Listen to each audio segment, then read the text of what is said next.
সাবেক প্রধানমন্ত্রী বেগম খালেদা জিয়ার পরামর্শেই বদলে গেছে রাজনৈতিক দৃশ্যপট। এর ফলে আগামী শুক্রবার 13 জুন লন্ডনে অন্তর্বর্তী সরকারের প্রধান উপদেষ্টা ডক্টর মোহাম্মদ ইউনূসের সঙ্গে বৈঠকে বসতে যাচ্ছেন বিএনপির ভারপ্রাপ্ত চেয়ারম্যান তারেক রহমান।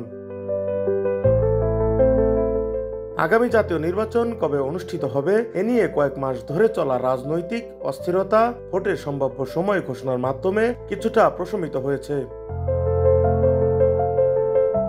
তবে এপ্রিল মাসে ভোটের সময় ঘোষণা বিএনপি প্রত্যাখ্যান করায় বিতর্ক পুরোপুরি থামেনি।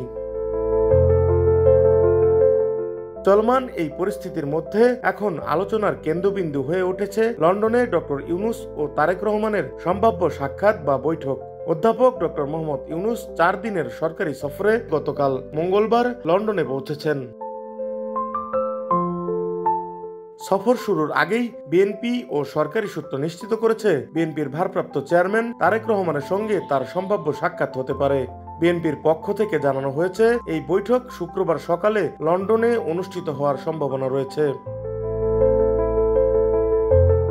সংশ্লিষ্ট একাধিক সূত্রের মতে প্রধান উপদেষ্টার সঙ্গে তারেক রহমানের বৈঠক ফলপ্রসূ হলে নির্বাচনের সম্ভাব্য সময়সূচি, গুরুত্বপূর্ণ সংস্কার উদ্যোগ এবং জুলাই সনদ সহ বিভিন্ন ইস্যুতে অন্তর্বর্তী সরকার ও বিএনপির মধ্যে যে মতপার্থক্য ও দূরত্ব তৈরি হয়েছে তা অনেকটাই কমে আসতে পারে।